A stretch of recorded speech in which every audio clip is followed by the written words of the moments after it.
Anne-Sophie, bonjour. Bonjour Frédéric. J'oserais dire que tu es devenue une femme chef, c'est déjà plutôt rare, dans une grande famille de restaurateurs, la quatrième génération, je crois. Quatrième génération, ça a commencé par une femme. Mais c'était pourtant pas ta destinée première. Non, en fait, enfin qui sait, ça l'était probablement parce que j'y suis revenue, mais je crois que en fait, étant enfant et après adolescente, j'ai toujours entendu ma mère me dire affranchis-toi de la cuisine de ton père, affranchis-toi de ce métier parce que sinon tu seras otage. On dira de toi que tu n'as réussi qu'à faire la même chose que ton père. Donc c'était un discours. Ou que grâce à ton père. Ou que grâce à mon père. C'était un discours un peu spécial qu'elle m'a donné, mais aujourd'hui je le remercie parce que finalement. C'était peut-être pour que ce soit un vrai choix de ta part, alors? Bien sûr, bien sûr. Et puis de voir autre chose, de faire des études, de partir au Japon notamment, où ça a été un choc culturel important pour moi, découvrir les États-Unis. Bon, j'avais découvert un peu plus. Le Japon, c'était dans le cadre de tes études? C'était dans le cadre de mes études. Voilà, donc une longue période en Asie, en tout cas, enfin 6 mois en Asie, dont le Japon. Et je pense que la période des études était plus destinée à me chercher un petit peu, à me permettre de me trouver professionnellement parlant. Bien sûr. Et donc là, à ce moment-là, j'ai dit à mon père que je voulais apprendre la cuisine avec lui. Et donc là, tu démarres ton apprentissage de la vie de cuisinière avec Jacques, ton père. Voilà, donc je reviens tout l'été, je passe tout l'été avec lui, 92 avec lui, Oui. 1992. Oui. On parle beaucoup, il m'apprend des choses, il me prend un peu sous son aile, quoi. Il m'explique certaines choses et c'est vraiment une période, l'été, qui est assez extraordinaire parce que bon, il me dit, tu sais, bon, moi je vais t'apprendre des choses, je vais te transmettre des choses, mais mon expérience, je ne pourrais pas complètement te la transmettre. Bien sûr. Ça sera toi qui devras la faire toi-même. Et il me dit des choses finalement qui après ont résonné, bien sûr, après son décès encore plus fortement en moi. Ah oui. Et donc en septembre, il décède. Donc là, bon, c'est vraiment même année la même année. Donc D'accord. je reste 4 mois avec lui en fait. Hein. D'accord. Alors que je reviens pour être avec lui. Pour être avec lui. Et donc là, qu'est-ce qui se passe alors directement? Bah là, je décide malgré tout d'entrer en cuisine parce que j'avais prévu de le faire. Et donc, Plutôt que prévu donc peut-être? Non, parce Non. que ça se faisait tout doucement l'été. Donc j'étais un petit peu avec lui, mais sans être officiellement en cuisine. Le départ, c'était vraiment en septembre. Et là, donc, bah, je suis un peu mal à l'aise très vite parce que bon, c'est un tel, comment dirais-je, bouleversement. Oui, aussi, oui. Puis tout le monde est un peu décontenancé, un peu perdu. Tout le monde a perdu ses marques. Le chef disparaît, donc forcément. Voilà, donc moi, personne n'est vraiment enclin à m'aider à trouver mes repères, mais bon, ça, c'est comme ça. Donc je reste 9 mois en cuisine, je passe au garde-manger, donc je fais des choses que je trouve moyennement intéressantes, mais que j'apprends, mais finalement on me met un peu dans un coin et c'est l'apprenti patron. Et alors, qu'est-ce qui fait que d'apprenti patron, on touche à la révélation? Ben, ça a pris beaucoup de temps en fait. Je suis partie de la cuisine pour y revenir. Après la perte de la 3e étoile, donc je suis partie à ce moment de la cuisine. J'ai travaillé dans différents services, chef de réception un peu partout. Et après la perte de la 3e étoile, là je suis beaucoup plus forte, hein, en 95. Oui. Donc c'est 3-4 ans après. Et là je dis je retourne en cuisine, mais là je ne lâche pas. Et mentalement je suis plus forte, donc j'ai plus de capacité à lutter contre l'environnement qui par moments est agréable, par moments très désagréable avec moi. Et voilà, mais non, je crois qu'il faut beaucoup de volonté. Bon, comme tout un chacun, je crois que les grandes victoires, grandes victoires, en tout cas, on arrive probablement à se dépasser s'il y a une difficulté. Je crois que c'est dans les fortes marées qu'on reconnaît les grands navigateurs. Mais exactement, c'est relativement ça. Oui. Et donc l'entreprise se développe. Oui, alors ça, il faut attendre bien longtemps. Oui, il faut attendre bien longtemps. Mon mari me rejoint à ce moment-là, puisque oui. David me rejoint. Oui. Bon, après, il y a une période un peu difficile, une scission avec mon frère fin 98. Et bon, c'est là réellement que je prends la direction de la cuisine. Donc, Et donc là, on parle de la cuisine d'Anne-Sophie. Ben, on commence à en parler, style, enfin en tout cas petit à petit, oui. Oui. On se cherche au départ. Enfin, je renie pas toutes ces périodes-là. J'aimerais ne pas les avoir vécues, mais en tout cas, c'est ce qui a fait qu'elles m'ont construit aussi. Mais voilà, c'est ça. C'est ce qu'on appelle peut-être des points de passage obligés. Bien sûr. Bien ou pas bien. En tout cas, si on n'était pas passé, on ne serait pas là. La maison Pic a énormément évolué en termes de style.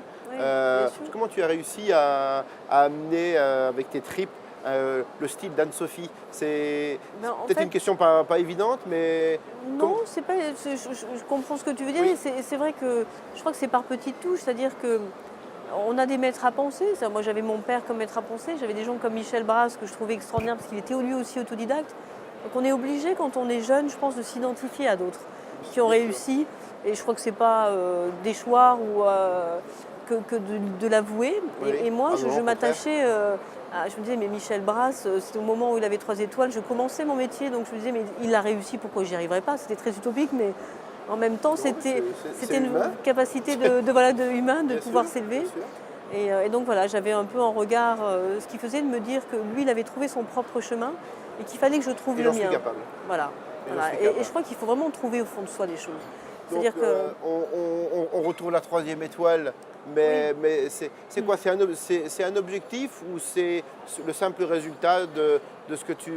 ah non, c'est un objectif, C'est un clairement, objectif, hein. clairement annoncé, C'est enfin clairement, clairement voulu, clairement désiré. Ah oui, oui, vraiment. Donc on a la 3e étoile et là le pic part à Lausanne, mais c'est plus loin dans les années.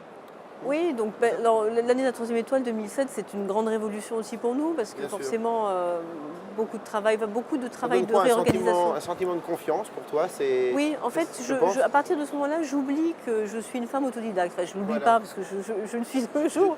Je commence Mais à devenir pour de vrai. voilà, je commence à me dire, maintenant, je vais me faire plaisir. En fait, il y a comme sûr. une libération en fait, Bien qui sûr. s'opère. Et maintenant, voilà, parce que jusqu'à maintenant, j'étais beaucoup dans la culpabilité jusqu'à 2007 de me dire, Ai-je vraiment est-ce que ma j'ai le place? droit, en étant une femme, Oui, oui. de réussir dans un Femme, métier d'homme Femme, et autodidacte. autodidacte. Mais c'est Voilà. pas possible. Est-ce que, si est-ce ça que les l'est? autres vont m'accepter finalement? Oui, oui, oui. Et donc, vous ouvrez à Lausanne et la Dame du Pic qui vient de naître. Voilà, la Dame de Pique, là en septembre 2012. Ça, c'est Paris. Ça, c'est Paris, Je sais que chez Pic, le chocolat, c'est ancestral bien sûr. et bien que sûr. vous avez un amour particulier pour le chocolat. Oui. Euh, Mon père l'avait déjà beaucoup. Aussi. Ton chocolat préféré, c'est quoi? Est-ce que Mon c'est le noir, chocolat- justement, ou pas? Oui, oui, bien sûr. Bien Oui. sûr. J'aime beaucoup le noir.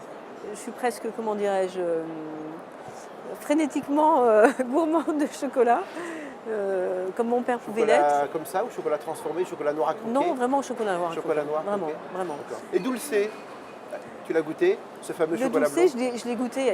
Moi, je le trouve assez magnifique.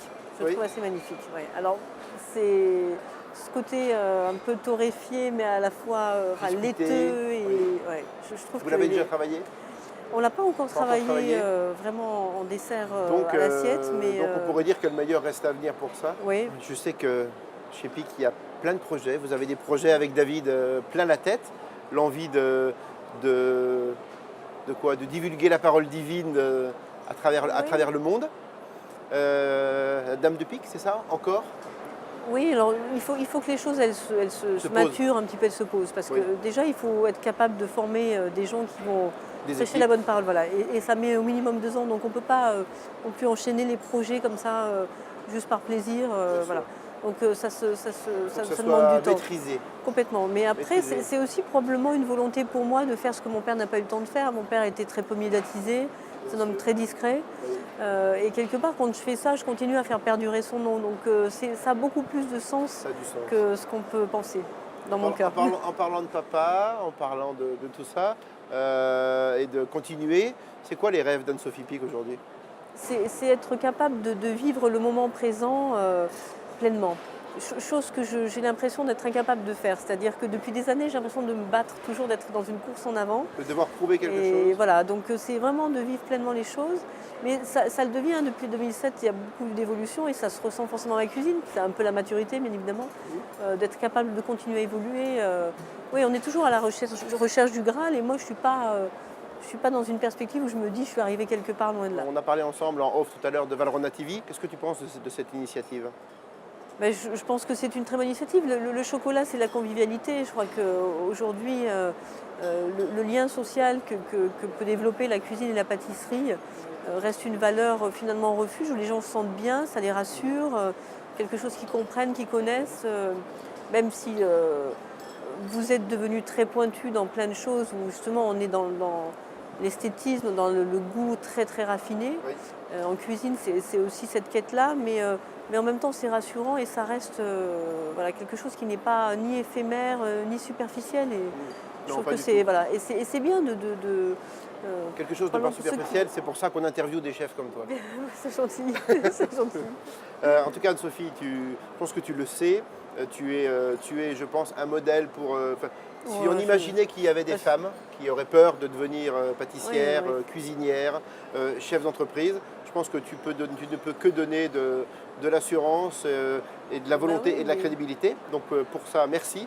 Merci Merci pour à elles, toi. merci Merci pour à eux toi. parce que tu es un exemple du bon Ouais. exemple de la bonne cuisine et de la bonne gastronomie Bah, c'est et puis gentil. de la pérennité parce que c'est 4 générations et merci beaucoup. Notre c'est une petit belle moment, aventure. notre parenthèse est terminée. Merci de ton temps et Merci puis à à très toi. bientôt parce qu'on est très proches l'un de l'autre. C'est vrai, mais c'est un À très plaisir de te bientôt. retrouver à chaque fois. Merci Anne-Sophie. Merci. Au revoir.